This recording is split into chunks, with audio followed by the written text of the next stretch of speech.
한국 최초의 여성 3스타 여군이 은행에서 한 강도를 만나게 되었고 그 강도를 제압한 후 개박 살래고 참교육시키면서 펼쳐지는 이야기입니다. 영상 시청하시기 이전에 구독과 좋아요 부탁드립니다. 저희에게 큰 힘이 됩니다. 가을이 깊어지면 강원도 정선의 산들은 저마다의 색으로 타오르기 시작했다.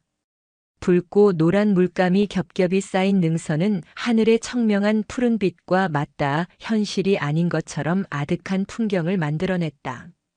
골짜기 사이로 흐르는 두 줄기의 강물, 골지천과 송천이 몸을 섞어 마침내 아우라지라는 하나의 이름을 얻는 곳. 이곳의 가을은 유독 짧고 강렬해서 지나는 이의 마음에 깊은 잔상을 남기곤 했다.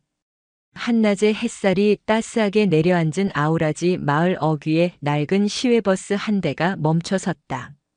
흙먼지를 일으키며 떠나는 버스를 뒤로하고 한 여인이 모습을 드러냈다. 빛바랜 등산용 배낭을 맨 그녀의 차림새는 소박했다. 질긴 면바지에 군더더기 없는 가을 외투, 굽이 낮은 워커는 영락없는 행락객의 모습이었다. 하지만 그녀의 걸음걸이에는 미세한 절도가 있었고 주변을 훑는 시선에는 무심한 듯 날카로운 관찰력이 배어 있었다. 이선우 중장. 대한민국 전략기동군단의 심장이자 수십만 장병의 존경과 두려움을 한 몸에 받는 군단장.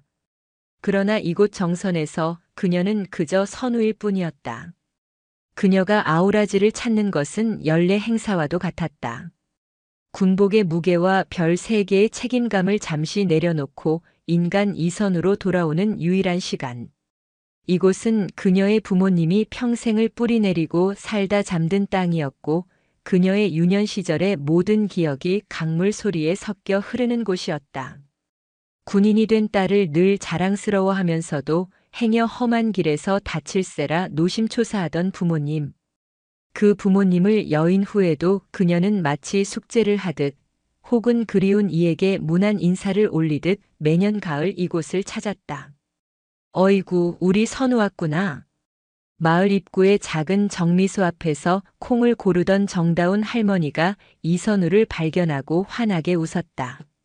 주름진 얼굴 가득 번지는 미소는 아우라지의 가을 햇살만큼이나 따스했다. 이선우는 걸음을 재촉해 할머니 앞에 섰다. 배낭을 내려놓는 그녀의 얼굴에 비로소 옅은 미소가 번졌다. 군단장 이선우의 얼굴에서는 찾아볼 수 없는 무장해제된 편안함이었다. 할머니, 올해도 정정하시네요. 무릎은 좀 어떠세요? 말도 마라. 비만 오려고 하면 욱신거려서 아주 죽겠다. 그래도 네 얼굴 보니까 씻은 듯이 낫는 것 같네. 밥은 먹었냐? 어서 우리 식당으로 가자. 올갱이 해장국 뜨끈하게 끓여놨다. 정다운 할머니는 이선우의 손을 붙잡고 자신의 작은 식당으로 이끌었다. 그녀에게 이선우는 별을 단 장군이 아니라 어릴 적 코를 훌쩍이며 툇마루에 앉아 밥을 얻어먹던 옆집 딸내미일 뿐이었다. 마을 사람들 모두가 그녀의 정체를 알았지만 누구도 그녀를 군단장님이라 부르지 않았다. 그것은 그녀가 원했고 마을 사람들이 지켜주는 그들만의 약속이었다. 그녀가 이 마을에서만큼은 온전히 쉴 수 있기를 바라는 투박하지만 깊은 배려였다. 식당에 들어서자 구수한 된장 냄새와 함께 온기가 확 끼쳐왔다. 이선우는 익숙하게 부엌으로 들어가 스스로 물을 따랐다. 그녀의 시선은 식당 구석구석을 자연스럽게 훑었다. 새로 들인 냉장고의 위치, 창문의 잠금 장치, 혹시 모를 비상 상황 시의 동선까지. 10수년간 특수부대에서 복무하며 몸에 밴 습관은 민간인 복장을 하고 있을 때조차 사라지지 않았다. 그녀에게 세상 모든 공간은 잠재적인 작전 구역이었다.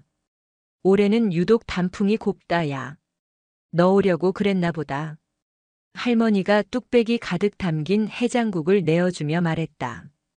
이선우는 숟가락을 들기 전 잠시 창밖을 응시했다.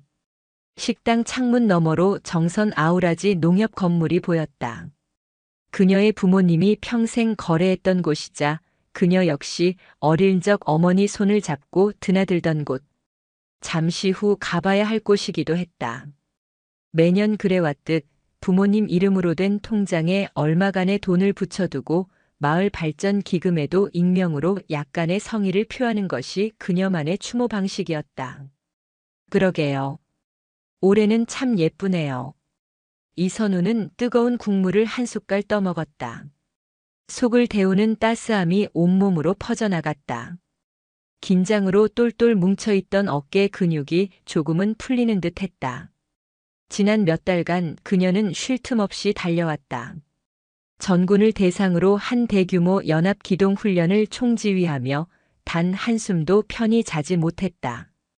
수만 명의 목숨과 국가의 안위가 자신의 어깨에 달려있다는 중압감은 때로는 현실의 무게보다 더 무겁게 그녀를 짓눌렀다. 작전 지휘소의 대형 스크린에 떠있던 수많은 전술 기호와 아군의 위치, 적의 예상 침투로 그 모든 것이 눈앞에서 어른거리는 듯했다. 그녀는 눈을 감았다. 그리고 다시 떴을 때 눈앞에는 그저 구수한 해장국과 정다운 할머니의 주름진 미소만이 있었다. 이곳은 그녀의 유일한 안전지대였다. 식사를 마치고 식당을 나선 이선우는 천천히 농협으로 향했다. 가을 햇살 아래 마을은 평화로웠다. 자전거를 타고 지나가는 아이들의 웃음소리, 담벼락에 널린 붉은 고추, 어디선가 풍겨오는 고소한 참기름 냄새까지. 모든 것이 정지된 사진처럼 완벽한 조화를 이루고 있었다. 농협 문을 열고 들어서자 어서 오십시오, 고객님. 하는 낭낭한 목소리가 그녀를 맞았다. 창구 너머로 익숙한 얼굴이 보였다. 선우 왔구나. 아니, 온다고 연락이라도 주지. 최민식 지점장이 반갑게 아는 체를 하며 자리에서 일어났다. 그는 이선우의 초등학교 동창이자 지금은 이 작은 농협을 책임지고 있는 인물이었다. 격에 없이 대하는 그의 태도에 이선우는 작게 고개를 끄덕여 보였다. 일정이 어떻게 될지 몰라서. 잘 지냈어, 민식아? 그럼 잘 지내지. 내가 누군데? 근데 너는 얼굴이 이게 뭐냐? 더 헬쑥해졌네. 나라 지키는 것도 좋지만 내 몸도 좀 챙겨라. 최민식 지점장은 진심으로 걱정스러운 눈빛을 보냈다. 그는 이선우가 짊어진 삶의 무게를 어렴풋이나마 짐작하고 있었다. 그는 창구 직원에게 눈짓하며 따뜻한 녹차 한 잔을 내오게 했다. 이선우는 대기 의자에 잠시 앉아 농협 내부를 둘러보았다. 오후의 나른함 속에서 모든 것이 평온했다. 대출 상담 창구에는 귀농 문제로 상의하는 젊은 부부가 앉아 있었고 현금 인출기 앞에서는 할머니 한 분이 직원의 도움을 받아 더듬더듬 버튼을 누르고 있었다. 이선우의 눈은 금고의 위치, 비상벨, 그리고 천장에 달린 반구형 감시 카메라의 각도를 무의식적으로 확인하고 있었다. 최적의 사각지대, 최단 탈출로. 머릿속에서 몇 가지 가상 상황이 그려졌다 지워졌다. 그녀는 쓴웃음을 지으며 고개를 저었다. 직업병은 어쩔 수 없었다. 그때였다. 농협의 유리문이 다시 한번 열렸다. 문이 열리며 들어온 서늘한 공기와 함께 한 남자가 안으로 들어섰다. 이선우는 무심코 그를 향해 고개를 돌렸다. 남자는 40대 초반으로 보였다. 계절에 맞지 않게 얇고 낡은 바람막이를 걸친 그는 유난히 창백한 얼굴을 하고 있었다. 며칠은 굶은 사람처럼 볼이 퀭했고 붉게 충혈된 눈은 초점을 잃은 듯 불안하게 주위를 헤매고 있었다. 그의 손은 바람막이 주머니 속에서 무언가를 단단히 쥔 채 미세하게 떨리고 있었다. 평화로운 가을 오후의 풍경 속에 그는 너무도 이질적인 그림이었다. 마치 잘 마른 수채화 위에 실수로 떨어뜨린 검은 잉크방울 같았다. 대부분의 사람들은 그를 그저 평범한 고객 중 한 명으로 스쳐 지나갔지만 이선우의 눈은 달랐다. 그녀의 온몸의 감각이 경고 신호를 보내기 시작했다. 수많은 전장과 위기 상황 속에서 단련된 짐승과도 같은 본능이었다. 방금 전까지 느꼈던 나른한 평온함은 순식간에 사라지고 그녀의 등줄기를 따라 차가운 긴장감이 흘렀다. 남자는 잠시 망설이는 듯 입구에 서서 농협 안을 훑어보았다. 그의 절박함이 묻어나는 눈빛이 잠시 이선우의 눈과 마주쳤다. 그 찰나의 순간 이선우는 그의 눈동자 깊은 곳에서 공포와 절망 그리고 모든 것을 포기한 자의 위험한 광기를 동시에 읽었다. 고요 속에 이방인이 나타났다. 그리고 이선우는 알 수 있었다. 아우라지의 평화로운 가을날은 이제 곧 끝날 것이라는 것을. 남자가 들어선 순간 농협 안의 공기는 미묘하게 변했다. 온도도 습도도 그대로였지만 보이지 않는 무언가가 내려앉는 듯한 압박감. 대부분의 사람들은 인지하지 못하는 그 변화를 이선우는 피부로 느끼고 있었다.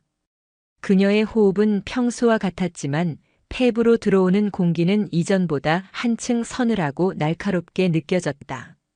최민식 지점장이 건넨 녹차 잔을 든 그녀의 손은 미동도 없었지만 그 시선은 거울처럼 남자의 모든 것을 비추고 있었다. 남자의 이름은 박준영. 물론 이선우는 그의 이름을 알 턱이 없었다. 그녀에게 그는 그저 목표물 혹은 변수였다. 박준영은 여전히 문가에 서서 어찌할 바를 모르는 사람처럼 행동했다. 그는 번호표를 뽑지도 창구로 다가가지도 않았다. 그저 넋이 나간 사람처럼 두리번거릴 뿐이었다. 하지만 그의 어깨는 잔뜩 경직되어 있었고 턱은 단단히 맞물려 있었다.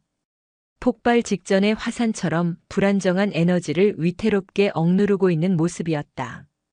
이선우의 머릿속은 냉철한 분석 컴퓨터처럼 빠르게 회전하기 시작했다. 첫째, 외형 분석. 낡았지만 깨끗하게 관리된 운동화. 저가 브랜드임이 분명하지만 달아빠진 밑창과 달리 신발의 윗부분은 여러 번 닦아낸 흔적이 보였다. 최소한의 자존심을 지키려는 사람의 습성이다. 다음은 손. 주머니에 감춰져 있지만 잠시 스치듯 보인 그의 손톱에는 기름때가 끼어 있었다. 육체 노동에 종사했을 가능성이 높다. 하지만 손등은 노동자의 그것이라기엔 하얗고 거칠지 않았다. 최근에 일을 그만두었거나 실직 상태일 수 있다. 면도를 하지 않아 거뭇한 턱과 푸석한 피부는 오랜 기간 심리적, 육체적 스트레스에 시달렸음을 증명했다. 둘째, 심리 분석. 그의 눈은 불안하게 흔들리면서도 한 곳을 집요하게 향하고 있었다. 창구 너머 현금이 오가는 그곳. 목적은 명확했다. 돈. 하지만 그의 태도에는 전문 범죄자에게서 보이는 치밀함이나 대담함이 없었다. 오히려 발각될 것을 두려워하는 아이처럼 망설임과 초조함이 가득했다. 이것은 계획된 범죄라기보다 막다른 골목에 몰린 자의 마지막 발악에 가깝다. 그렇다면 변수는 더욱 커진다. 프로는 예측 가능하지만 아마추어의 절망은 어디로 튈지 알 수 없기 때문이다. 셋째, 위험 요소 평가. 주머니 속에 무언가. 형태와 손의 모양으로 보아 총기일 가능성은 낮다. 총을 잡는 그립이 아니다. 칼이나 둔기일 확률이 높다. 만약 칼이라면 그가 얼마나 그것을 능숙하게 다룰 수 있는가. 그의 어설픈 태도로 보아 누군가를 해할 목적으로 훈련된 자는 아니다. 무기는 그 자신을 위한 허세이자 최소한의 방어기제일 가능성이 컸다. 하지만 그렇기에 더 위험하다. 궁지에 몰린 쥐가 고양이를 물듯 극도의 공포는 예기치 않은 공격성을 낳을 수 있다. 이 모든 분석은 단 몇 초 만에 끝났다. 이선우는 천천히 녹차를 한 모금 마셨다. 그녀의 차분한 행동은 주변의 그 누구에게도 의심을 사지 않았다. 하지만 그녀의 내면에서는 이미 비상경계 태세가 발령된 상태였다. 그녀는 자신의 위치를 다시 한번 확인했다. 대기 의자는 농협의 중앙에 위치해 전체를 조망하기에 용이했다. 박준영까지의 거리는 약 7걸음. 제압을 시도할 경우 최단 시간 내에 접근이 가능한 거리다. 그녀의 등 뒤에는 정문이 있었고 오른쪽으로는 창구, 왼쪽으로는 현금 인출기가 있었다. 모든 동선과 장애물이 머릿속에 입체적으로 그려졌다. 선우야, 무슨 생각 그렇게 하냐? 최민식 지점장이 의아하다는 듯 물었다. 그의 눈에는 그저 옛 친구가 오랜만에 고향에 와서 상념에 잠긴 것처럼 보일 뿐이었다. 아니야. 그냥 옛날 생각 좀 났어. 이선우는 희미하게 웃으며 대답했다. 그녀의 시선은 여전히 박준영에게서 떨어지지 않았다. 그녀의 대답을 듣고 안심한 최민식 지점장이 다시 자신의 업무로 돌아갔다. 이선우는 박준영이 마침내 걸음을 옮기는 것을 보았다. 그는 번호표를 뽑는 기계 쪽으로 향하는 듯 하더니 갑자기 방향을 틀어 현금 인출기 쪽으로 다가갔다. 그곳에는 아까부터 기계 앞에서 애를 먹던 할머니가 여전히 젊은 여직원의 도움을 받고 있었다. 할머니, 비밀번호가 이게 아니신 것 같은데요. 다시 한번 천천히 눌러보세요. 여직원이 상냥하게 말했지만 할머니는 잘 들리지 않는 듯 고개를 갸웃거렸다. 박준영은 그들 뒤에 서서 순서를 기다리는 척했다. 하지만 그의 다리는 계속해서 까딱거렸고 그는 연신 마른 침을 삼켰다. 이선우는 그가 시간을 끌고 있다고 판단했다. 결행을 앞둔 마지막 망설임. 혹은 범행의 가장 적절한 타이밍을 재고 있는 것일 수도 있다. 사람이 가장 적고 방심하고 있는 순간. 그의 시선이 창구에 앉아있는 직원들의 수를 세는 듯 빠르게 움직였다. 하나, 둘, 셋. 그리고 청원 경찰 1명. 인질이 될 수 있는 고객은 대출 상담 창구의 부부와 대기 의자에 앉은 자신, 그리고 현금 인출기 앞에 노인과 여직원. 총 6명. 결코 적은 수가 아니다. 아마추어가 통제하기에는 벅찬 숫자다. 순간 짧은 기억 하나가 섬광처럼 그녀의 뇌리를 스치고 지나갔다. 오래전 중위 시절에 받았던 대테러 훈련. 밀폐된 공간에서 다수의 인지를 상대로 한 모의 훈련이었다. 교관은 말했다. 적을 보지 마라. 공간을 읽어라. 공기를 읽고 인간의 심리를 읽어라. 전장은 총과 칼로만 싸우는 곳이 아니다. 그 말이 지금처럼 현실적으로 다가온 적은 없었다. 지금 이곳은 총성 없는 전쟁터였고 그녀는 다시 한번 지휘관의 자리에 서 있었다. 다만 지금 그녀에게는 무장한 부하도 첨단 장비도 없었다. 오직 수십 년간 갈고 닦은 자신의 몸과 판단력 뿐이었다. 그녀는 조용히 일어섰다. 최민식 지점장이 의아한 눈으로 그녀를 쳐다보자 그녀는 입모양으로 화장실이라고 작게 말했다. 그리고는 농협 구석에 있는 화장실 쪽으로 천천히 걸어갔다. 그녀의 발걸음은 소리가 나지 않았다. 특수부대 시절 익혔던 소음 없는 침투 보행법이었다. 그녀는 화장실로 가는 척하며 박준영의 시야에서 벗어나는 사각지대로 몸을 옮겼다. 그곳에서는 박준영의 등을 확실하게 관찰할 수 있었다. 주머니에 든 그의 오른손이 꿈틀거렸다. 마침내 결심이 선 모양이었다.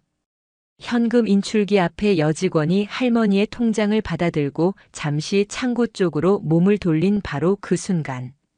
박준영은 다시 중앙으로 걸어 나오기 시작했다. 그의 발걸음에는 더 이상 망설임이 없었다. 목표를 향해 돌진하는 맹수처럼 서툴지만 단호한 발걸음이었다. 그의 시선은 오직 하나, 돈이 있는 창구를 향해 고정되어 있었다. 그의 눈에 다른 사람들은 보이지 않는 듯 했다. 그는 지금 자신만의 절망적인 세상에 갇혀 있었다. 이선우는 벽에 기댄 채 숨을 골랐다. 그녀의 심장은 놀랍도록 차분했다. 앞으로 일어날 일들을 머릿속으로 수백 번 시뮬레이션했다. 최선의 경우와 최악의 경우. 그녀의 역할은 무엇인가? 그녀는 군단장이기 이전에 이곳에 있는 한 명의 민간인이었다. 섣불리 나서는 것은 모두를 위험에 빠뜨릴 수 있다. 하지만 방관하는 것은 그녀의 방식이 아니었다. 박준영이 농협중앙 이선우가 조금 전까지 앉아있던 바로 그 자리에 섰다. 그는 마지막으로 깊게 숨을 들이마셨다. 그의 손이 주머니에서 빠져나오기 시작했다. 농협 안의 시간은 멈춘 듯 했다. 창밖으로 지나가는 자동차 소리, 멀리서 들려오는 아이들의 웃음소리만이 비현실적으로 평화롭게 들려왔다. 낯선 그림자가 마침내 그 본색을 드러내려 하고 있었다. 그리고 그 그림자를 응시하는 또 다른 그림자. 이선우는 조용히 자신의 손가락 마디를 풀었다. 싸움은 이미 시작되었다. 철컥. 아주 작지만 농협 안의 모든 소음을 집어삼킬 만큼 날카로운 소리였다. 출입문의 전자 잠금 장치가 작동하는 소리. 소리의 진원지를 향해 몇몇의 고개가 돌아갔다. 그들의 시선 끝에는 박준영이 서 있었다. 그의 한 손은 출입문의 잠금 버튼을 누른 채였고 다른 한 손은 마침내 주머니에서 빠져나와 있었다. 그 손에 들린 것은 권총처럼 위협적인 것은 아니었다.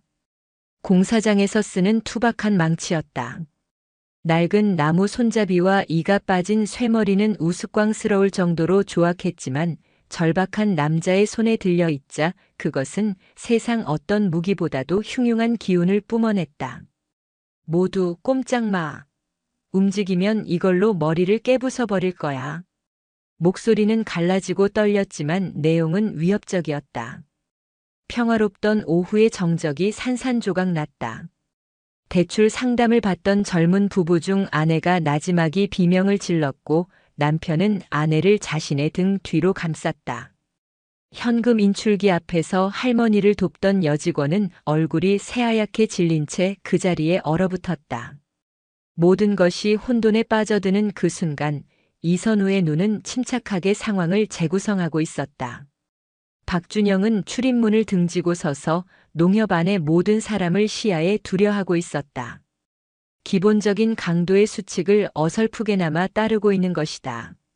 하지만 그는 너무 긴장한 나머지 자신의 등 뒤에 있는 대형 유리창이 가장 큰 취약점이라는 사실을 인지하지 못했다. 가장 먼저 반응한 것은 창구 안쪽의 청원 경찰이었다. 그는 허리춤에 있는 가스총으로 손을 가져가며 자리에서 일어나려 했다. 바로 그때 이선우의 싸늘한 시선이 그의 움직임을 포착했다. 그녀는 청원 경찰을 향해 아주 미미하게 거의 알아챌 수 없을 정도로 고개를 가로저었다. 섣불리 움직이지 마. 그 눈빛은 단순한 경고가 아니었다. 수많은 부하들을 지휘하며 생사를 결정했던 거스를 수 없는 지휘관의 명령이었다. 청원 경찰은 순간 움찔했다. 그는 이 동네 토박이었고 이선우가 누구인지 그녀가 어떤 사람인지 어렴풋이 알고 있었다. 그는 자신도 모르게 가져갔던 손을 천천히 내렸다. 더 큰 문제는 다른 곳에서 터졌다. 창구에 앉아있던 가장 어린 남자 직원이었다. 20살 남짓 되어 보이는 그는 겁에 질려 거의 울기 직전이었다. 그는 이선우가 화장실 쪽 벽에 서 있는 것을 발견하고 구세주라도 만난 듯 다급하게 입을 열었다. 군단장님. 그의 목소리는 공포에 질려 크지 않았지만 팽팽한 긴장감이 감도는 공간에서는 충분히 들릴 만한 소리였다. 박준영의 신경질적인 시선이 소리가 난 쪽으로 획 돌아갔다. 군단장?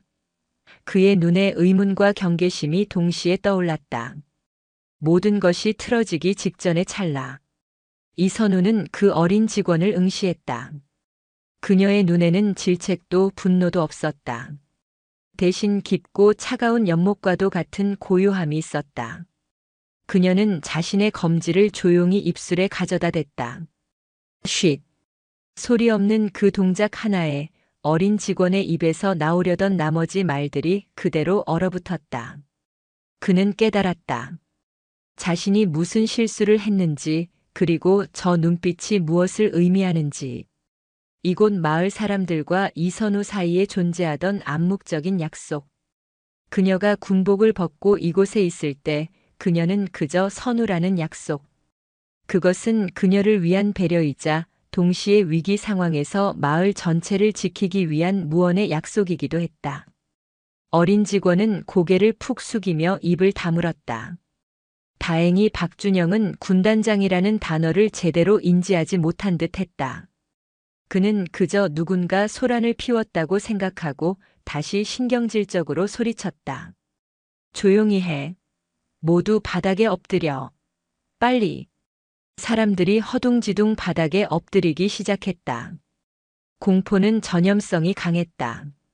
하지만 이선우는 움직이지 않았다. 그녀는 여전히 벽에 기댄 채 박준영을 관찰하고 있었다. 그녀의 부동자세는 오히려 박준영의 눈에 띄지 않았다. 그는 흥분한 상태에서 움직이는 것들에만 반응하고 있었다. 이선우의 머릿속은 더욱 차갑게 가라앉았다. 지금 이곳은 보이지 않는 전장이었다. 적은 단 1명. 아군은 잠재적 아군을 포함해 총 7명. 하지만 공포에 질린 민간인은 아군이 아니라 오히려 통제해야 할 변수에 가깝다. 그녀가 지금 해야 할 일은 3가지였다. 첫째, 적의 심리 상태를 지속적으로 파악하고 통제권을 장악할 것. 둘째, 인질들의 안전을 확보하고 추가적인 혼란을 막을 것. 셋째, 최적의 제압 타이밍을 포착할 것. 그녀는 천천히 벽에서 등을 떼고 아주 자연스럽게 겁에 질린 민간인처럼 천천히 바닥에 주저앉았다. 그러면서 일부러 현금 인출기 근처에 엎드린 할머니 쪽으로 몸을 옮겼다. 할머니는 상황 파악이 잘 되지 않는 듯 어리둥절한 표정으로 주변을 둘러보고 있었다. 이선우는 할머니의 등을 아주 가볍게 토닥이며 낮은 목소리로 속삭였다. 괜찮아요, 할머니. 그냥 시키는 대로 가만히 계시면 돼요. 그녀의 차분한 목소리는 할머니뿐만 아니라 근처에 엎드려 있던 여직원에게도 작은 안정감을 주었다. 박준영은 사람들이 모두 엎드리자 망치를 고쳐 쥐고 창고 쪽으로 다가갔다. 지점장 누구야? 나와. 최민식 지점장이 떨리는 몸을 일으키며 자리에서 일어났다. 나요. 내가 지점장이요. 금고 열어. 안에 있는 돈 전부 가방에 담아. 빨리. 박준영은 등산용 배낭을 벗어 최민식 지점장에게 던졌다. 이선우의 눈이 가늘어졌다.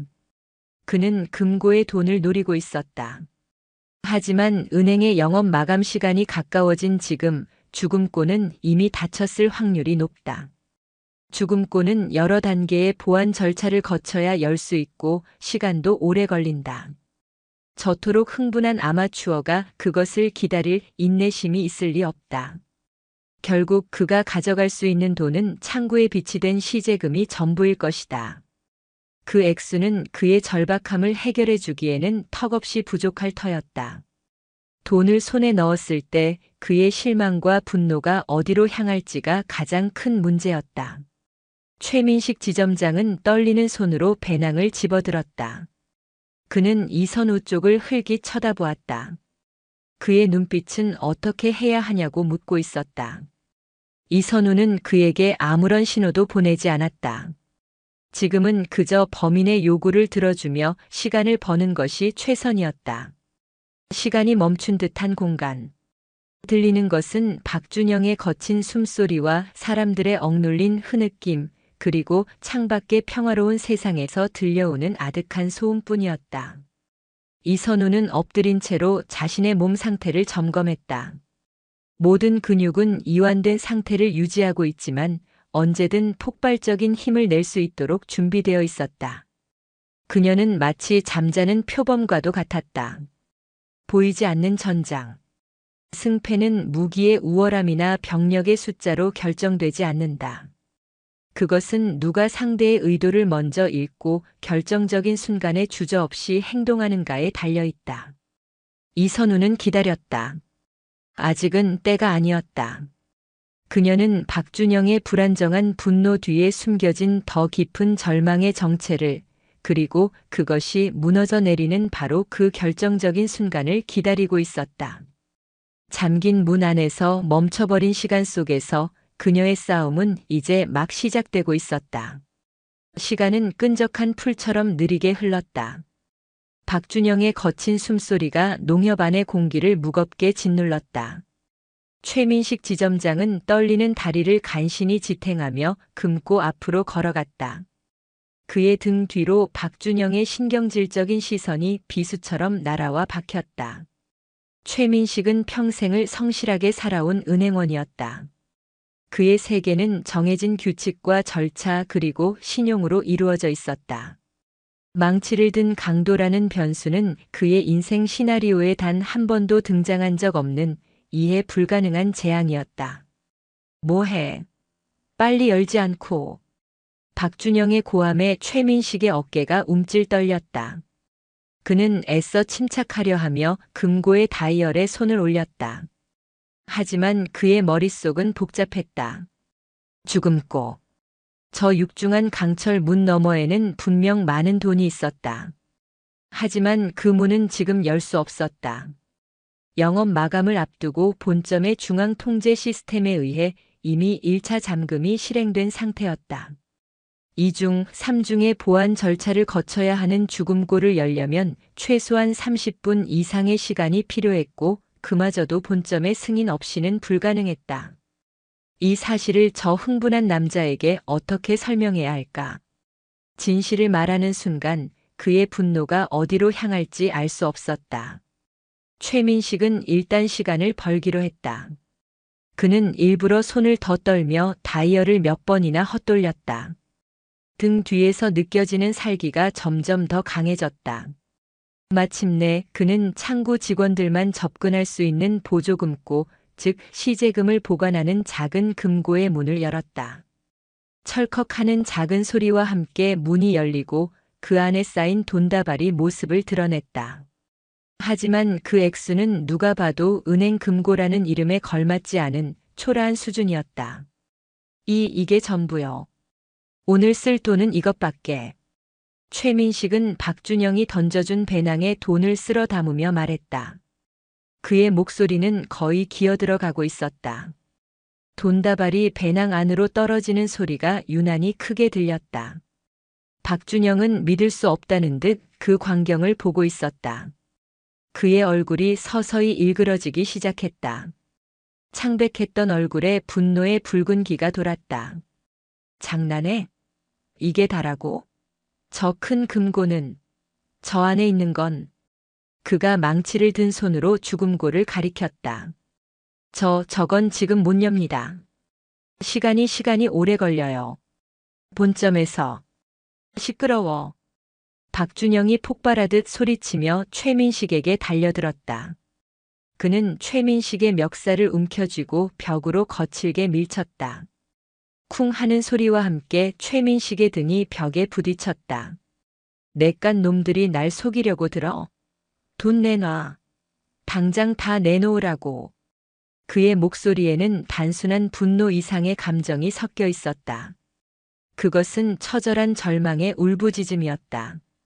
마치 물에 빠진 사람이 지푸라기라도 잡으려는 듯 그의 눈은 광기로 번들거렸다. 그는 돈이 필요했다. 아주 많이, 그리고 지금 당장 필요했다. 그의 고함 속에서 이선우는 그가 중얼거리는 소리를 놓치지 않았다. 이걸로는 안 된단 말이야. 이걸로는 지호를. 지호? 이선우의 뇌리에 그 이름이 박혔다. 아들의 이름일까? 그의 절박함은 자기 자신을 위한 것이 아니었다. 그 순간 대출 상담 창구 쪽에 엎드려 있던 젊은 남편이 조심스럽게 고개를 들었다. 그는 자신의 아내를 보호하려는 듯 간절한 목소리로 입을 열었다. 저 선생님, 제발 제 아내가 임신 중입니다.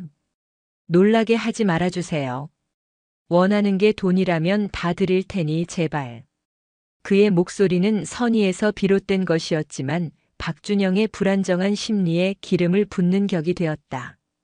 박준영은 자신에게 쏠려 있던 시선이 다른 곳으로 향하자 통제력을 잃고 있다는 생각에 더욱 난폭해졌다. 그는 최민식의 멱살을 놓아버리고 망치를 든 채 젊은 부부에게로 성큼성큼 다가갔다. 누가 떠들랬어? 내 놈들이 뭘 안다고. 그가 임신한 아내를 감싸고 있는 남편의 머리 위로 망치를 치켜들었다. 여자의 얼굴에서 핏기가 가셨고 남편은 아내를 끌어안으며 눈을 질끈 감았다. 공포가 질식할 듯한 농도로 공간을 채웠다.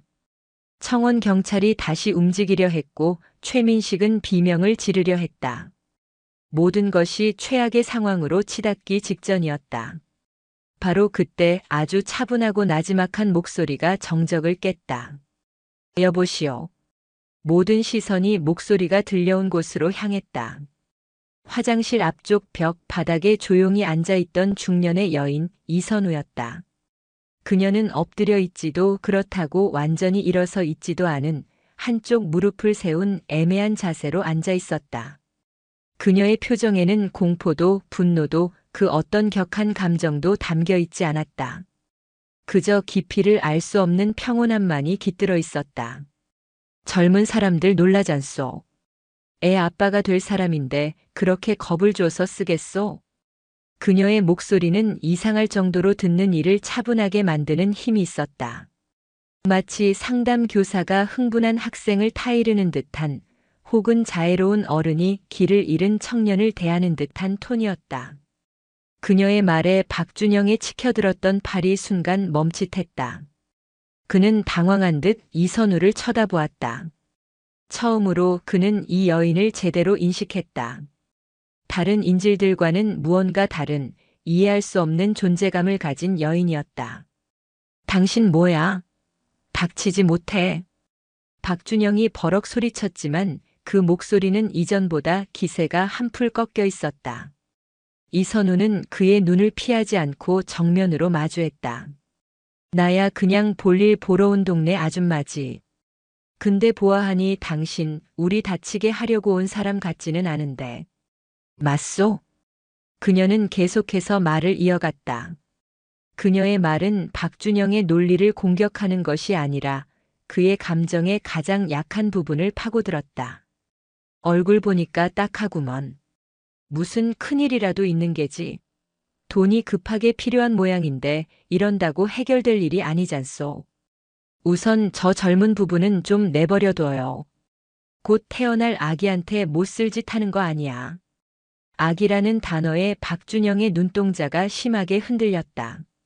지호라는 이름과 아기라는 단어가 그의 머릿속에서 충돌하며 그의 이성을 마비시키는 듯 했다. 그는 망치를 든 팔을 천천히 내렸다. 하지만 그의 적개심은 이제 방향을 바꾸어 이선우에게로 향했다. 그는 젊은 부부를 내버려 두고 이선우를 향해 다가오기 시작했다. 당신이 뭘 안다고 짓거려. 그의 발걸음은 위협적이었지만 이선우는 여전히 그 자리에 미동도 없이 앉아 있었다. 오히려 그녀의 내면에서는 안도감이 피어올랐다. 성공이었다. 박준영의 분노와 주의를 다른 인질들에게서 자신에게로 돌리는 데 성공한 것이다. 이제 이 싸움은 다수의 인질극이 아닌 그녀와 박준영의 1대1 대치 상황으로 전환되었다. 통제하기 훨씬 수월한 국면이었다. 박준영이 이선우의 바로 앞에 멈춰섰다. 그의 그림자가 그녀의 몸을 완전히 뒤덮었다. 그는 이선우를 내려다보며 으르렁거렸다. 아줌마가 겁이 없나 보네. 여기서 죽고 싶어? 이선우는 대답 대신 조용히 고개를 들어 그의 눈을 다시 한번 들여다보았다. 그의 눈동자 깊은 곳, 분노와 광기라는 껍데기 바로 아래에 숨겨진 것. 그것은 사무치는 슬픔과 아이처럼 겁에 질린 연약한 영혼이었다. 죽는 건 무섭지. 사는 게 더 무서울 때가 있어서 그렇지. 나직하게 은조리는 그녀의 말에 박준영의 얼굴이 순간 굳어졌다. 마치 자신의 가장 깊은 곳의 비밀을 들킨 사람처럼. 절망의 목소리는 잦아들었지만 그보다 더 위험한 침묵이 두 사람 사이에 흘렀다. 농협 안에 모두가 숨을 죽이고 이 기묘한 대치 상황을 지켜보고 있었다. 박준영과 이선우 사이에는 보이지 않는 끈이 팽팽하게 당겨진 듯한 긴장감이 흘렀다. 박준영은 이선우의 알 수 없는 평온함에 오히려 압도당하는 느낌이었다. 그는 이 상황을 다시 자신의 통제하에 두기 위해 무언가 행동을 취해야만 했다. 그는 손에 든 망치를 고쳐 쥐고 이선우의 바로 옆 바닥을 힘껏 내리쳤다. 쾅! 요란한 파열음과 함께 타일 바닥이 깨져나갔다. 파편 몇 개가 튀어 이선우의 뺨을 스쳤지만 그녀는 눈 하나 깜짝하지 않았다. 오히려 그녀의 시선은 박준영의 손을 향했다. 망치를 내려치는 순간 미세하게 뒤틀렸던 손목의 각도, 충격으로 인해 떨리는 근육의 움직임. 그녀는 그 짧은 순간에 그의 신체 능력과 전투 경험이 전무하다는 것을 다시 한번 확인했다. 마지막 경고야. 조용히 엎드려 있어. 그러지 않으면 다음은 아줌마 머리통이야. 박준영이 거칠게 말했지만 그의 목소리에는 자신감이 결여되어 있었다. 그는 마치 무서운 개 앞에서 더 크게 짖어 보이는 어린아이 같았다. 이선우는 순순히 그의 말에 따르는 척 천천히 몸을 낮춰 바닥에 엎드렸다. 하지만 그녀의 시선은 단 한순간도 주변 상황을 놓치지 않았다. 그녀의 눈은 농협 안의 모든 것을 담는 관광렌즈와도 같았다. 최민식 지점장의 창백한 얼굴, 젊은 부부의 떨리는 어깨, 그리고 현금 인출기 옆에 엎드려 있는 정다운 할머니의 이상한 움직임. 정다운 할머니는 다른 사람들처럼 공포에 떠는 것이 아니었다. 그녀는 가슴을 움켜쥔 채 거친 숨을 몰아쉬고 있었다. 컥, 컥 하는 소리가 그녀의 목에서 새어나왔다. 얼굴은 핏기가 가시고 점점 파랗게 변해가고 있었다. 지병인 천식 발작, 혹은 그보다 더 심각한 심장 문제일 수도 있었다. 가장 먼저 이상을 알아챈 것은 바로 옆에 있던 젊은 여직원이었다. 할머니. 괜찮으세요? 할머니. 그녀가 울먹이며 소리치자 모든 사람의 시선이 그쪽으로 향했다. 박준영 역시 당황한 듯 망치를 든 채 정다운 할머니 쪽을 쳐다보았다. 그의 계획에 이런 변수는 없었다. 그는 단지 돈을 원했을 뿐 누군가가 자신 때문에 죽어가는 끔찍한 상황은 상상조차 하지 않았다. 뭐야? 왜 저래? 그의 목소리가 공황 상태에 빠져 있음을 드러냈다. 그는 어쩔 줄 몰라 하며 몇 걸음 뒤로 물러섰다. 상황이 그의 통제를 완전히 벗어나고 있었다. 최민식 지점장이 거의 애원하듯 소리쳤다. 약을. 할머니 약이 있어야 합니다. 가방 안에 있어요. 제발. 혼란이 극에 달했다. 누군가는 울음을 터뜨렸고 누군가는 기도를 하기 시작했다. 박준영은 이 모든 혼란의 중심에서 완전히 고립되었다. 그는 망치를 든 손을 부들부들 떨며 고통스러워하는 할머니와 겁에 질린 사람들을 번갈아 쳐다보았다. 그의 눈빛은 나는 이러려고 한 게 아니야 라고 외치고 있었다. 바로 그 순간이었다. 이선우는 알았다. 임계점.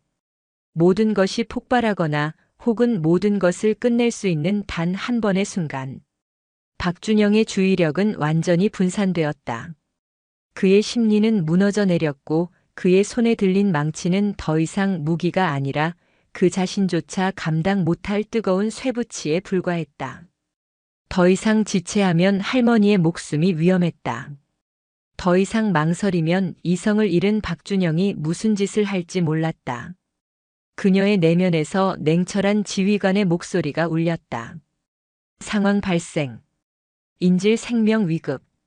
개입 조건 충족. 목표 박준영. 임무 신속 제압 및 무력화. 그녀의 몸에서 모든 힘이 빠져나가는 듯 했다.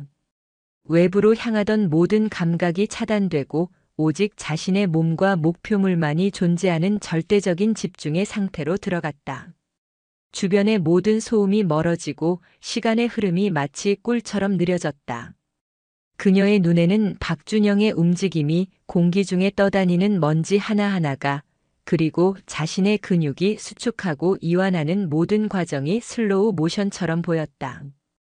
그녀는 엎드린 자세에서 상체를 아주 조금 거의 인지할 수 없을 정도로 들어 올렸다.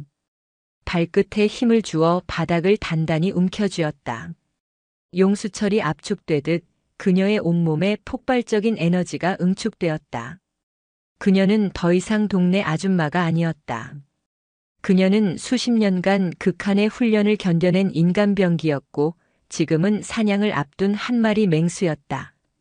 박준영이 당황한 나머지 할머니 쪽으로 한 걸음 더 다가섰다. 그의 등이 이선우에게 완벽하게 노출되었다. 그것이 마지막 기회였다. 이선우의 동공이 가늘어졌다. 그녀의 입에서 아주 희미한 숨이 새어나왔다. 그리고 다음 순간 그녀의 몸은 이미 그곳에 없었다. 압축되었던 용수철이 폭발하듯 그녀의 몸이 소리 없이 바닥을 박차고 튀어나갔다. 모든 것이 멈춘 듯한 시간 속에서 오직 그녀만이 움직이고 있었다. 목표를 향해. 이선우의 움직임은 한 줄기 섬광과 같았다. 동시에 그것은 막힘없이 흐르는 강물과도 같았다. 엎드린 자세에서 튀어나가는 첫 동작에는 그 어떤 망설임이나 군더더기도 없었다. 소음 없이 바닥을 박차고 나아간 그녀의 몸은 낮게 가라앉아 박준영의 시야 아래로 미끄러지듯 파고들었다. 두 걸음. 단 두 걸음 만에 그녀는 박준영의 등 뒤, 불과 한 뼘 거리까지의 공간을 지배했다. 박준영은 등 뒤에서 일어나는 일을 전혀 눈치채지 못했다. 그의 모든 신경은 고통스러워하는 정다운 할머니와 그를 둘러싼 공포의 아우성에 쏠려 있었다. 그가 본능적인 위협을 느끼고 고개를 돌리려던 순간은 모든 것이 이미 끝난 뒤였다. 이선우의 첫 번째 공격은 무기가 아니었다. 그녀의 손 그 자체였다. 그녀는 망치를 들지 않은 박준영의 왼팔 아래 옆구리 부근의 급소를 정확하게 손날로 가격했다. 특수부대에서 브라키얼 스턴이라 부르는 타격법의 변형이었다. 늑골 신경총에 가해진 예리하고 묵직한 충격은 순간적으로 그의 상체 전체의 격한 통증과 함께 호흡 곤란을 유발했다. 크역. 박준영의 입에서 비명조차 되지 못하는 신음이 터져나왔다. 그의 폐에서 공기가 강제로 빠져나갔고 전신을 훑고 지나가는 날카로운 고통에 망치를 쥔 오른손의 힘이 순간적으로 풀렸다. 바로 그 찰나를 이선우는 놓치지 않았다. 그녀는 흐르듯 몸을 회전시켜 그의 오른편에 섰다. 그리고 힘이 풀린 그의 오른팔을 붙잡았다. 그녀의 한 손은 그의 손목을 낚아챘고 다른 한 손은 그의 팔꿈치를 제압했다. 합기도의 관절기이자 군더더기 없는 제압술이었다. 그녀는 그의 팔을 지렛대 삼아 자신의 체중을 실어 부드러우면서도 단호하게 꺾었다. 우두둑 하는 불길한 소리가 들리는 듯 했다. 악! 이번에는 명확한 고통의 비명이었다. 박준영의 소나귀에서 망치가 힘없이 떨어져 나갔다. 쨍그랑 하는 요란한 소리를 내며 망치가 타일 바닥 위를 굴렀다. 마침내 위협적인 무기가 그의 손에서 떠나는 순간이었다. 하지만 이선우의 동작은 거기서 멈추지 않았다. 무기를 놓게 하는 것은 시작일 뿐 완전한 무력화가 작전의 끝이었다. 그녀는 팔이 꺾인 채 고통으로 몸부림치는 그의 등 뒤로 깊숙이 파고들었다. 그리고 꺾은 팔을 그대로 유지한 채 다른 쪽 다리로 그의 오금, 즉 무릎 뒤쪽을 강하게 걷어찼다. 하체의 중심을 잃은 박준영의 몸이 앞으로 고꾸라졌다. 쿵! 둔탁한 소리와 함께 그의 육중한 몸이 바닥에 처박혔다. 이선우는 그가 쓰러지는 순간에도 제압을 풀지 않았다. 오히려 그의 몸 위로 올라타 한쪽 무릎으로 그의 등을 강하게 짓눌렀다. 그리고 꺾었던 팔을 등 뒤로 돌려 다른 쪽 팔까지 완벽하게 결박했다. 이제 그는 바닥에 얼굴을 묻은 채 팔다리가 묶인 거북이처럼 무력하게 버둥거릴 뿐이었다. 이 모든 일은 이선우가 자리에서 일어선 순간부터 박준영이 바닥에 완전히 제압되기까지 불과 3초도 걸리지 않았다. 농협 안을 가득 메웠던 혼란과 비명소리는 거짓말처럼 멎었다. 시간마저 얼어붙은 듯한 정적. 사람들은 눈앞에서 벌어진 광경을 이해할 수 없다는 듯 멍하니 서 있거나 엎드려 있었다. 그저 평범한 동네 아줌마라고 생각했던 여인이 흉기를 든 강도를 맨손으로 눈 깜짝할 사이에 제압해 버린 것이다. 그 모습은 현실이라기보다 잘 짜인 영화의 한 장면처럼 보였다. 바닥에 깔린 박준영이 고통과 굴욕감에 몸을 비틀며 저항하려 했다. 이거 나. 이선우는 그의 귓가에 얼음처럼 차가운 목소리로 속삭였다. 숨 쉬어요. 저항하면 팔 부러집니다. 그녀의 목소리에는 그 어떤 감정도 실려 있지 않았다. 오직 상황을 완벽하게 통제하는 자의 냉정함만이 있었다. 그녀는 그의 목덜미를 누르는 무릎에 힘을 더했다. 박준영의 저항이 잦아들었다. 이선우는 그제야 고개를 들어 넋이 나간 표정으로 서 있는 최민식 지점장을 보았다. 그녀의 눈빛은 더 이상 동네 친구 선우의 것이 아니었다. 그것은 전장을 지휘하는 군단장의 눈빛이었다. 지점장. 그녀의 부름에 최민식이 화들짝 놀라며 정신을 차렸다. 119 그리고 경찰. 지금 바로. 명령은 짧고 간결했다. 최민식은 자기도 모르게 예. 라고 군인처럼 대답하며 허둥지둥 전화기를 향해 달려갔다. 이선우는 다시 시선을 돌려 고통스러워하는 정다운 할머니를 살폈다. 젊은 여직원이 할머니의 가방을 뒤져 흡입기를 찾아 물려주고 있었다. 다행히 할머니의 거친 호흡이 조금씩 잦아들고 있었다. 농협 안의 공기는 완전히 바뀌어 있었다. 공포의 근원이었던 박준영은 이제 무력한 포로가 되었다.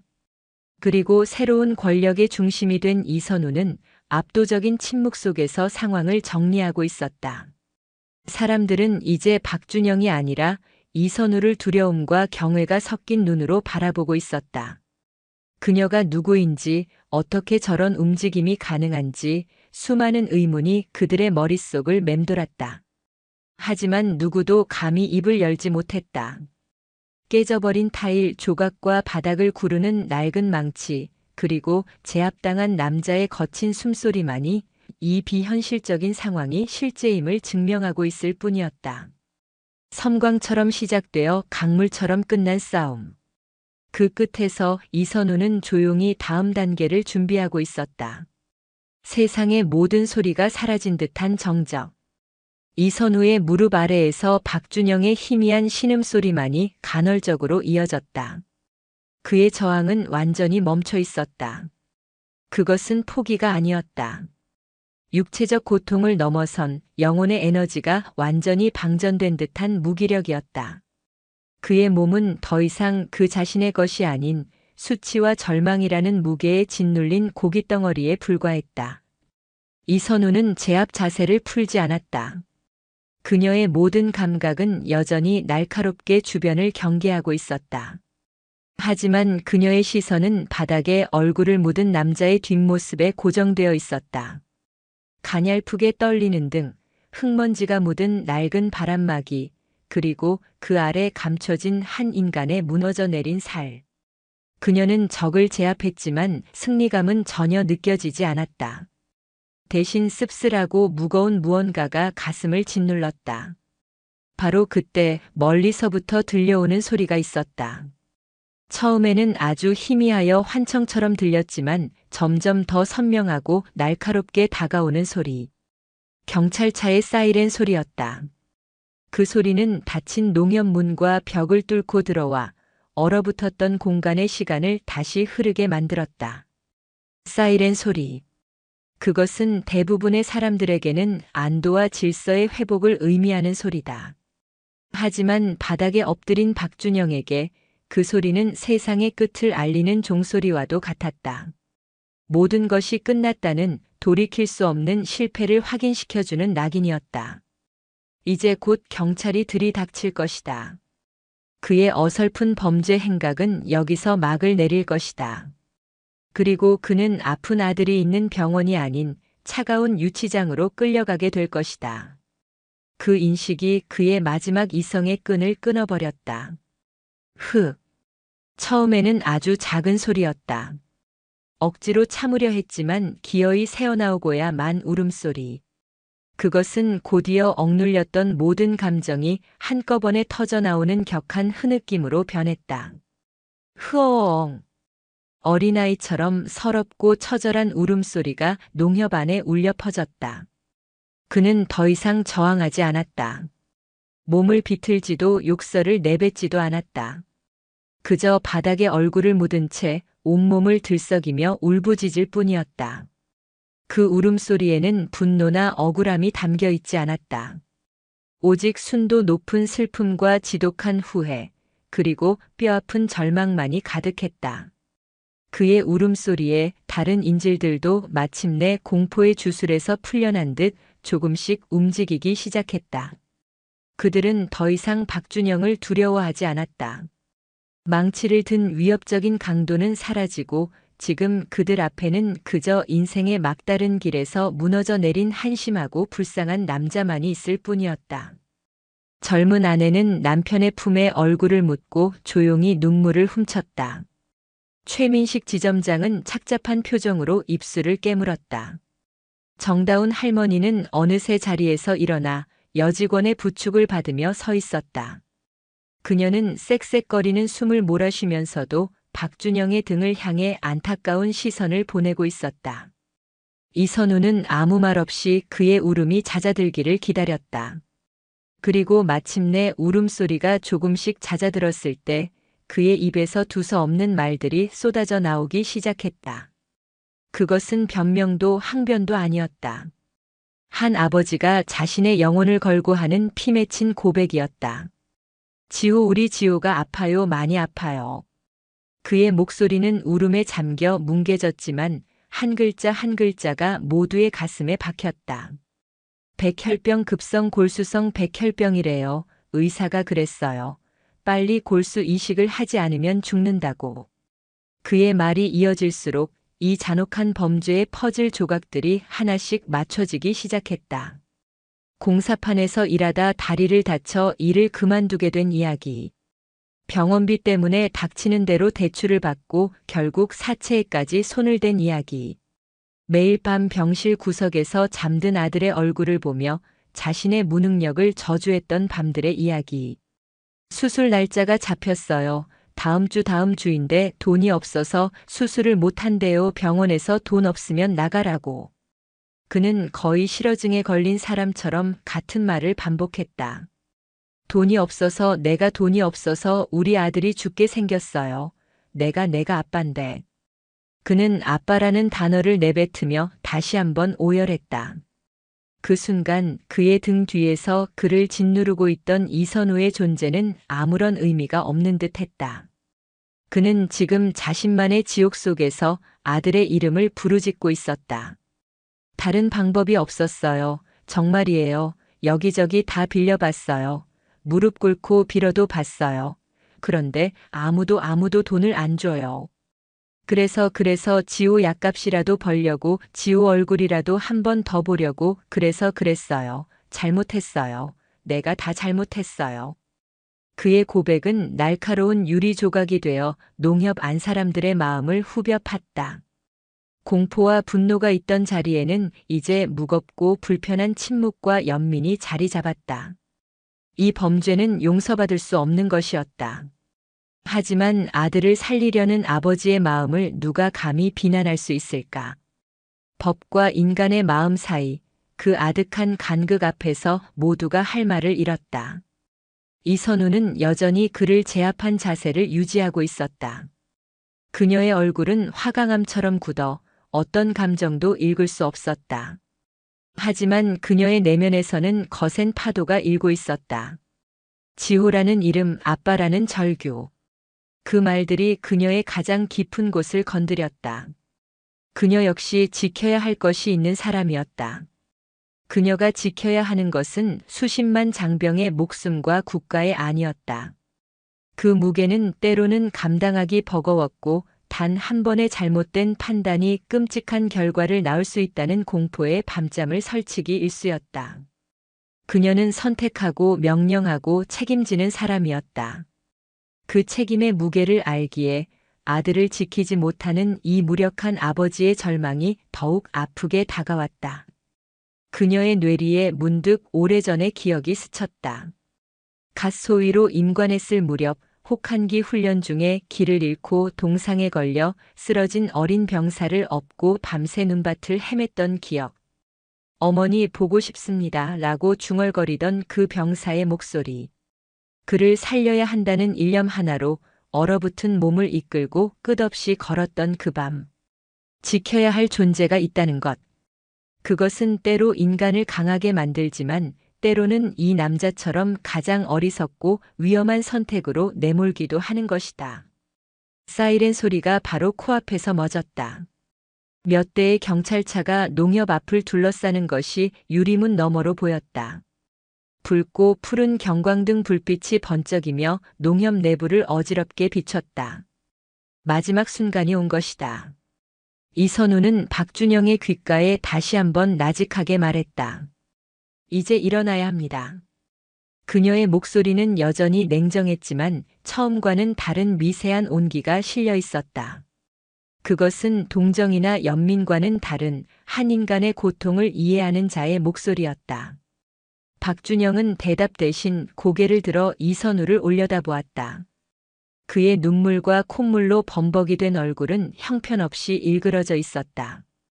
그의 눈에는 더 이상 분노도 광기도 없었다. 오직 모든 것을 잃어버린 자의 텅 빈 절망만이 남아 있었다. 무너진 아버지.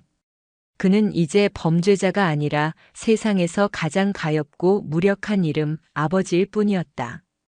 쾅, 쾅, 쾅. 육중한 소리와 함께 경찰들이 농협의 문을 강제로 개방하려 했다. 하지만 그 전에 최민식 지점장이 떨리는 손으로 내부의 잠금 해제 버튼을 눌렀다. 유리문이 스르륵 열리자 방탄방패를 앞세운 경찰 특공대원들이 전술 대형을 갖춘 채 쏟아져 들어왔다. 그들의 손에는 권총과 기관단총이 들려 있었다. 손들어. 모두 손들어. 무기 버려. 훈련된 위압적인 목소리가 농협 안을 가득 메웠다. 그들은 흉악범과 인질들이 뒤엉킨 아수라장을 예상했다. 하지만 그들이 마주한 광경은 너무나도 뜻밖이었다. 총성과 비명 대신 무거운 침묵이 흐르고 있었다. 수수한 차림의 중년 여인이 바닥에 쓰러진 남자를 제압하고 있었고 나머지 사람들은 겁에 질려 있기보다 오히려 그들을 안쓰럽게 바라보고 있었다. 총을 든 경찰들은 순간 당황했다. 상황 파악이 되지 않았다. 아주머니, 괜찮으십니까? 우선 그 남자에게서 떨어지십시오. 위험합니다. 팀장으로 보이는 이가 이선우를 향해 소리쳤다. 그는 이선우가 인질 중 한 명인데 범인과 몸싸움을 벌이다 우연히 제압하게 된 상황이라고 판단했다. 이선우는 대답 대신 조용히 박준영의 몸을 누르고 있던 무릎에 힘을 풀고 자리에서 일어났다.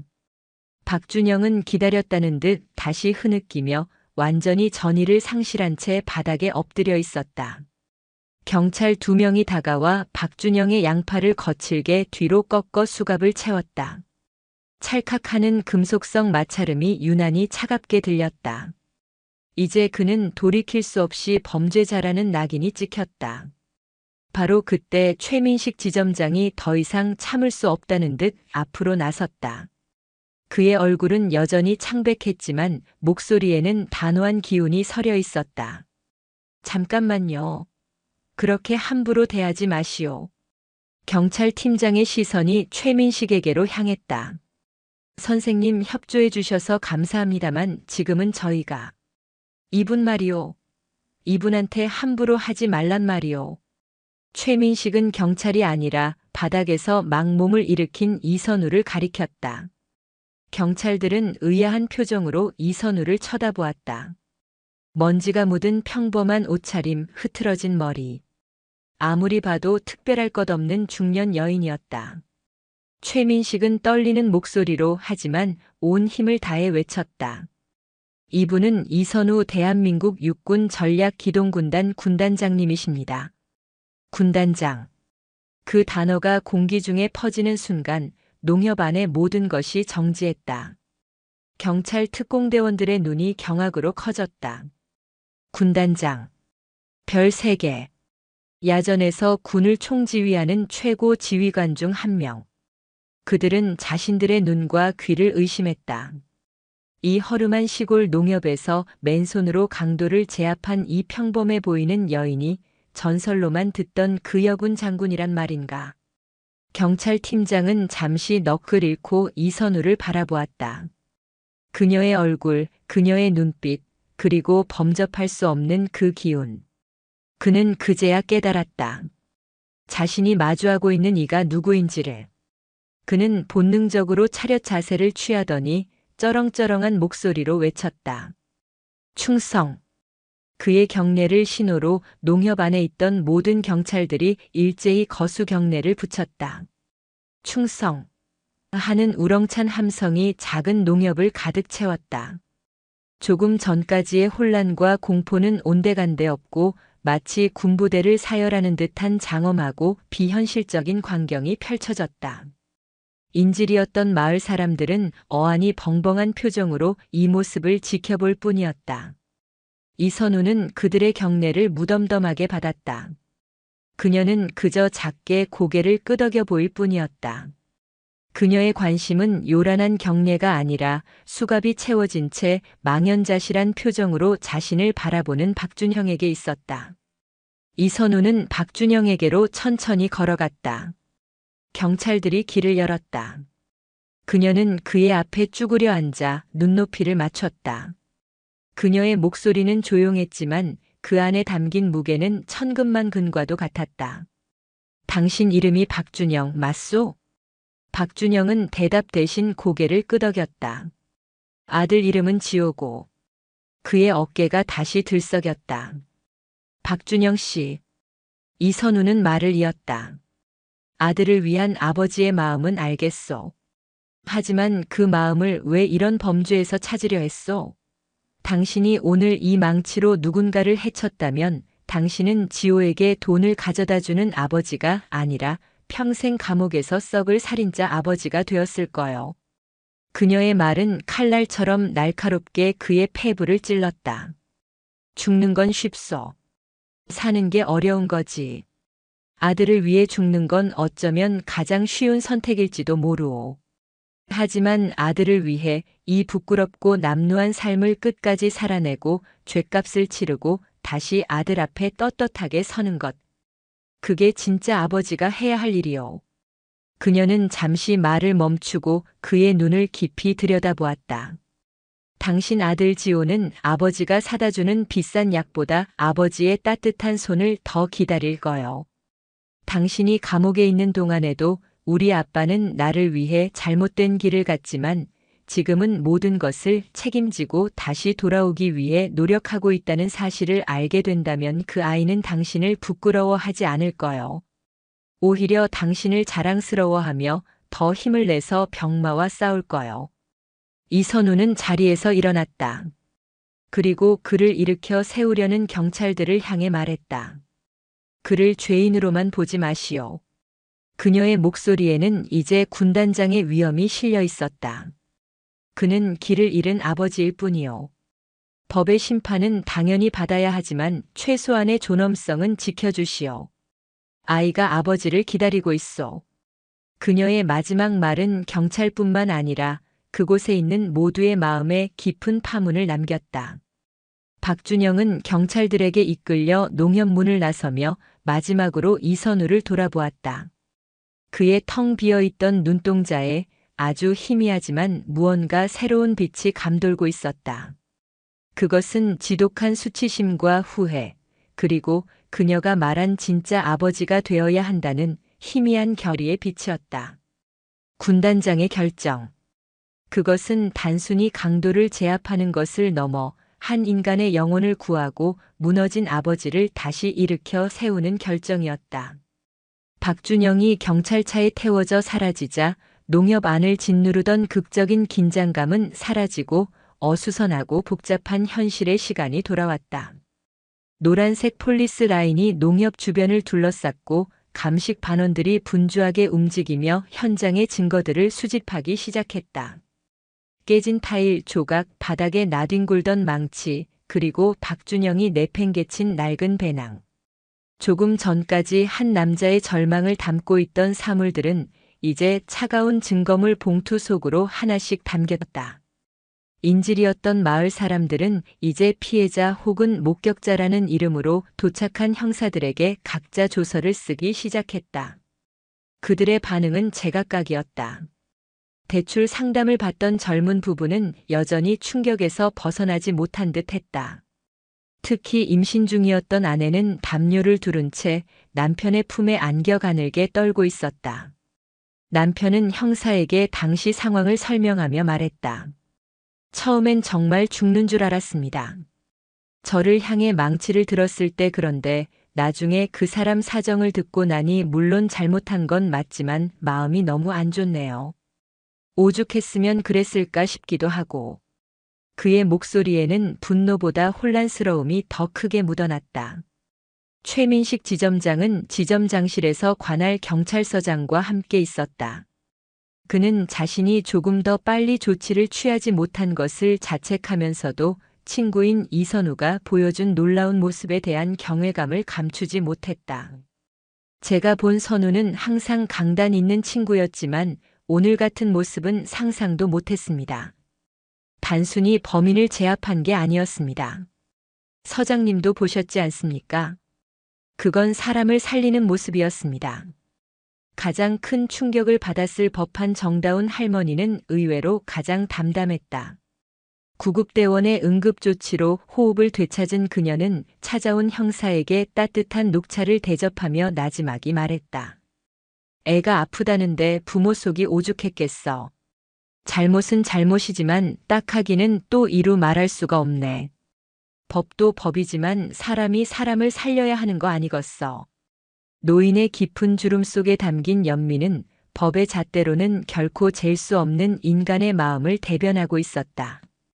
사건의 중심에 있었던 이선우는 지점장실 옆의 작은 회의실에서 관할서 정보과장과 마주 앉아 있었다. 이미 신원이 모두 파악된 뒤라 조사는 형식적인 절차에 가까웠다. 정보과장은 깍듯한 태도로 그녀에게 몇 가지 질문을 던졌다. 당시 상황을 구체적으로 진술해 주시겠습니까, 군단장님? 이선우는 담담한 목소리로 처음부터 끝까지 모든 상황을 객관적으로 진술했다. 그녀는 박준영의 범죄 사실을 단 하나도 빼놓거나 축소하지 않았다. 문을 잠그고 망치로 위협하고 돈을 요구한 모든 행위를 명확하게 밝혔다. 그것은 군인으로서 그리고 시민으로서의 당연한 의무였다.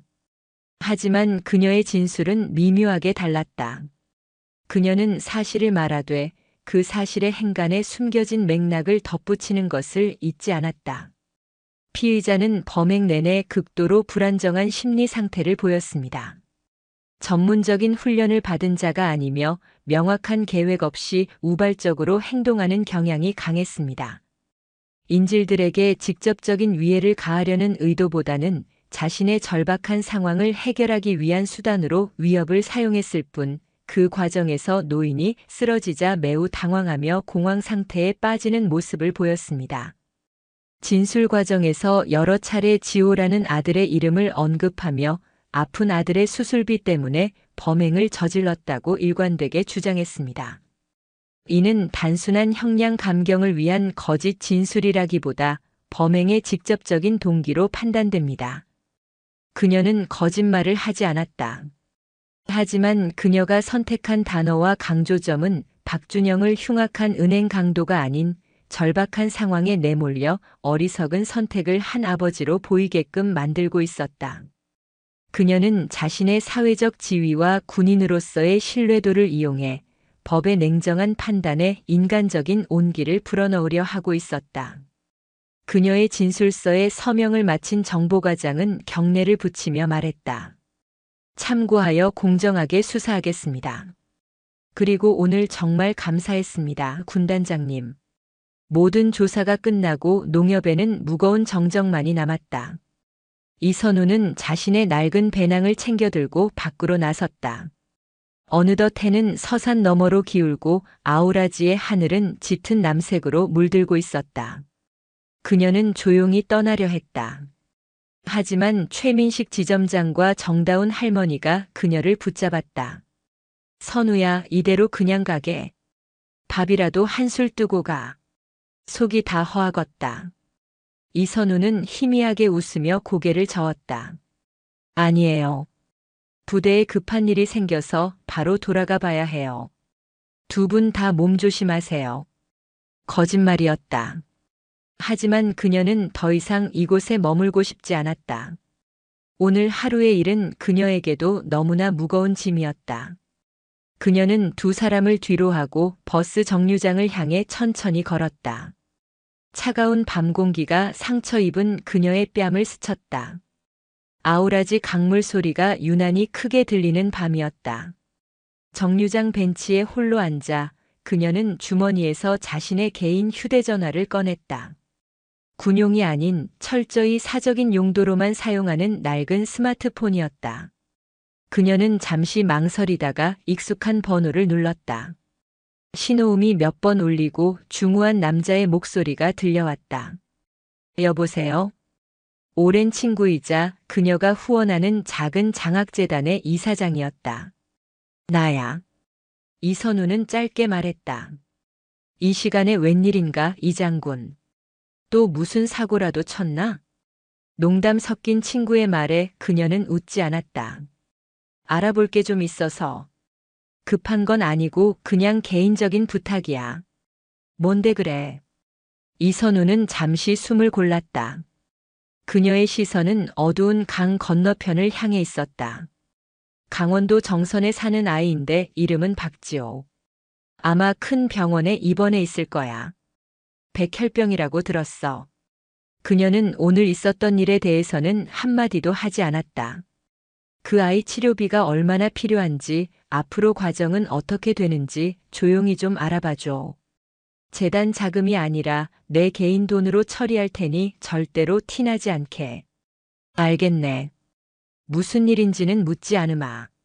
내일 중으로 알아보고 연락 주지. 전화를 끄는 이선우는 깊은 한숨을 내쉬었다. 휴대전화 화면이 꺼지자 검은 액정 위로 그녀의 얼굴이 비쳤다.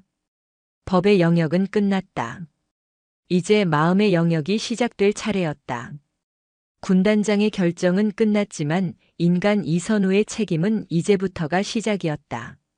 그녀는 법과 마음, 그 위태로운 경계선 위에서 조용히 자신만의 싸움을 이어가고 있었다.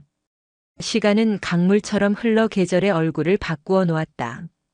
아우라지를 핥히고 지나갔던 그날의 소동은 어느덧 마을 사람들의 기억 속에서 희미한 흉터처럼 아물어갔고 강원도의 산하는 다시 한번 푸른 잎으로 뒤덮이는 여름의 초입에 서 있었다. 그해 여름, 이선우는 다시 아우라지를 찾았다. 가을에 있었던 연례 행사와는 다른 예고 없는 방문이었다. 이번에 그녀가 타고 온 것은 낡은 시외버스가 아니었다. 번호판까지 검은색인 군 지휘부에서 사용하는 지휘용 세단이 아우라지 마을 입구의 좁은 길로 조용히 미끄러져 들어왔다. 운전석에 앉은 부관은 긴장한 표정으로 주변을 살폈지만 뒷좌석에 앉은 이선우는 그저 무덤덤한 표정으로 창밖의 풍경을 바라볼 뿐이었다. 그녀는 군복이 아닌 지난번과 비슷한 수수한 사복 차림이었다. 차가 정선 아우라지 농협 앞에 멈춰 섰다. 몇 달 전 끔찍한 사건의 무대가 되었던 바로 그 장소였다. 이제는 언제 그런 일이 있었냐는 듯 농협은 평온한 일상을 되찾아 있었다. 유리문 너머로 분주하게 움직이는 직원들과 고객들의 모습이 보였다. 이선우는 차에서 내리지 않고 잠시 그곳을 응시했다. 깨졌던 바닥 타일은 말끔하게 교체되었고 공포에 질려있던 사람들의 얼굴 대신 무심하고 평화로운 표정들이 그 공간을 채우고 있었다.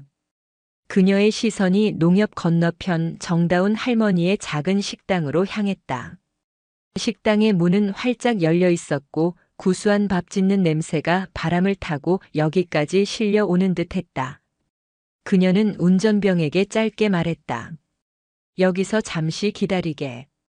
혼자 다녀올 곳이 있어. 예, 알겠습니다. 군단장님. 이선우는 차에서 내려 식당으로 향했다. 그녀의 등장에 식당 입구에서 나무를 다듬던 정다운 할머니의 눈이 동그래졌다. 아이고, 이게 누구여? 선우 아니여. 할머니는 버선발로 뛰어나오듯 그녀를 맞았다. 웬일이래, 이 더운 날에. 연락도 없이. 그냥 바람 쐴 겸 잠시 들렀어요, 할머니. 식사는 하셨어요? 내가 밥 굽는 거 봤어? 어서 들어와. 마침 감자밥 했는데 같이 한술 뜨자. 할머니는 이선우를 식당 안으로 이끌었다. 식당 안은 변한 것이 하나도 없었다. 낡은 나무 식탁과 벽에 걸린 빛바랜 달력, 그리고 이선우의 키를 재던 자국이 희미하게 남아있는 기둥까지. 그녀는 익숙하게 자리에 앉았다. 할머니는 밥상을 차리는 내내 지난 몇 달간 마을에 있었던 소소한 일들을 쉴 새 없이 이야기했다. 누구네 집 소가 송아지를 낳았고 올해 옥수수 농사는 제법 잘 될 것 같다는 평화로운 이야기들이었다. 이선우는 묵묵히 할머니의 이야기를 들어주며 내어준 감자밥을 천천히 먹었다. 밥 한 술에 그날의 기억이 다시 떠올랐다. 이 자리에서 이 창문 너머로 그 남자를 처음 보았던 순간. 모든 비극의 시작점. 한참 만에 할머니가 조심스럽게 입을 열었다. 마치 오랫동안 묻고 싶었지만 차마 꺼내지 못했던 질문처럼. 그 사람 박 씨라고 했나? 그 사람은 어찌 됐어? 이선우는 숟가락을 잠시 내려놓았다. 그녀는 할머니의 눈을 바라보며 담담하게 말했다. 재판받고 교도소에 있어요. 죗값 치르고 있어요. 형은 많이 받았자? 원래대로라면 중형을 피하기 어려웠을 거예요. 특수강도 미수니까요. 그런데 여러 가지 상황이 참작됐어요. 이선우의 말은 사실이었다. 재판 과정에서 그녀는 변호인을 통해 자신의 의견서를 제출했다. 군단장 이선우가 아닌 사건의 목격자 이선우의 이름으로. 의견서에는 그녀가 현장에서 보고 느꼈던 모든 것이 담겨 있었다. 범행의 잔혹성보다는 그 이면에 있던 절박함, 인질들에게 직접적인 위해를 가할 의사가 없었다는 점, 그리고 무엇보다 아픈 아들을 살리기 위한 어리석은 선택이었다는 점을 객관적인 사실에 근거하여 기술했다. 마을 사람들 역시 마찬가지였다. 최민식 지점장을 비롯한 모든 피해자들은 박준영에 대한 처벌을 원치 않는다는 탄원서를 제출했다. 법은 엄정했지만 아우라지 사람들의 따뜻한 마음은 차가운 법정에도 온기를 불어넣었다. 결국 박준영은 법이 허용하는 최대한의 선처를 받아 비교적 가벼운 형을 선고받았다. 그럼 아들은? 할머니의 진짜 질문은 그것이었다. 이선우의 입가에 아주 옅은 미소가 번졌다. 수술 잘 받았어요. 지금은 회복 중이고 예후도 좋대요. 아주 건강해질 거래요. 아이고, 다행이다. 정말 다행이다. 할머니는 자신의 일처럼 기뻐하며 손뼉을 쳤다. 그럼 병원비는 어찌 해결됐자? 그게 제일 큰 걱정이었을 텐데. 익명의 후원자가 나타났대요. 병원비 전액을 지원해줬다고 들었어요. 이선우는 아무렇지 않게 말하며 다시 밥을 먹기 시작했다. 할머니는 잠시 이선우의 얼굴을 빤히 쳐다보았다. 그녀는 더 이상 묻지 않았다. 그저 말없이 이선우의 밥그릇 위에 잘 익은 열무김치를 한 점 올려줄 뿐이었다. 노인의 지혜는 때로 진실을 확인하는 대신 침묵으로 감싸 안아주는 법을 알고 있었다. 식사를 마치고 식당을 나선 이선우는 이번에는 농협이 아닌 강가로 향했다. 두 물줄기가 만나는 아우라지 강변. 그녀는 강가에 서서 유유히 흘러가는 강물을 한참 동안 바라보았다. 그날 이후 그녀의 삶에도 많은 변화가 있었다. 사건은 언론에 보도되지 않았다. 군 최고 지휘관이 민간인 강도 사건에 연루되었다는 사실은 그 자체로 큰 파장을 일으킬 수 있었기에 국방부와 경찰의 긴밀한 협조 아래 모든 것이 조용히 처리되었다. 그녀는 그저 용감한 시민 중 한 명으로 기록되었을 뿐이다. 하지만 그녀의 내면에서는 보이지 않는 파문이 계속되었다. 그녀는 친구를 통해 박준영의 아들 지호의 소식을 계속 전해 들었다. 수술이 성공적으로 끝났다는 소식을 들었을 때 그녀는 작전 지휘소에서 대규모 훈련을 성공적으로 마쳤을 때와는 또 다른 종류의 안도감을 느꼈다. 또한 그녀는 교도소에 수감된 박준영과 편지를 주고받기 시작했다. 처음 편지를 보낸 것은 박준영이었다. 그는 삐뚤빼뚤한 글씨로 구구절절한 사죄와 함께 아들을 살려주어 고맙다는 말을 전해왔다. 그는 이선우를 은인이라 칭하며 평생 그 은혜를 잊지 않고 속죄하며 살겠다고 다짐했다.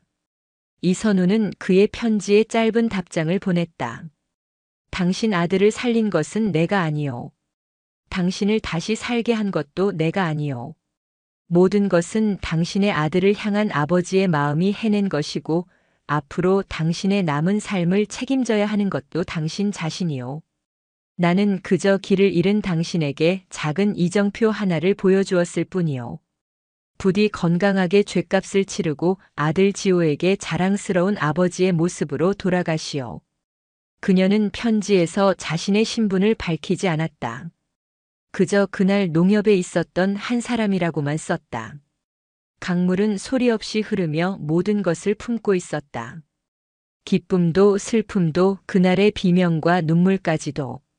이선우는 강물을 보며 그날의 자신을 떠올렸다. 강도를 제압했던 군단장 이선우, 그리고 한 인간의 고통 앞에서 고뇌했던 인간 이선우. 그녀는 그 두 개의 모습이 마치 이곳 아우라지의 두 강물처럼 자신의 안에서 비로소 하나가 되어 흐르고 있음을 느꼈다. 그녀가 지켜야 하는 것은 단지 국가의 영토와 국민의 생명만이 아니었다. 길을 잃고 절망에 빠진 한 영혼을 일으켜 세우는 것, 법의 이름으로 한 인간을 단죄하기 전에 그의 삶의 무게를 먼저 헤아려 보는 것. 그건 역시 군복을 입은 자의 또 다른 책임이자 숙명일지도 모른다고 그녀는 생각했다. 죽는 법은 내가 가르칠 수 있다. 하지만 사는 법은 결국 각자의 몫이다. 그녀는 나지막이 읊조렸다. 그것은 박준영에게 그리고 동시에 자기 자신에게 하는 다짐과도 같았다. 멀리서 그녀를 기다리던 부관이 다가와 조심스럽게 물었다. 군단장님, 이제 복귀하셔야 할 시간입니다. 이선우는 고개를 끄덕였다. 그녀는 마지막으로 아우라지의 풍경을 눈에 담았다. 푸른 산, 맑은 강물, 그리고 그 속에서 묵묵히 자신의 삶을 살아가는 사람들.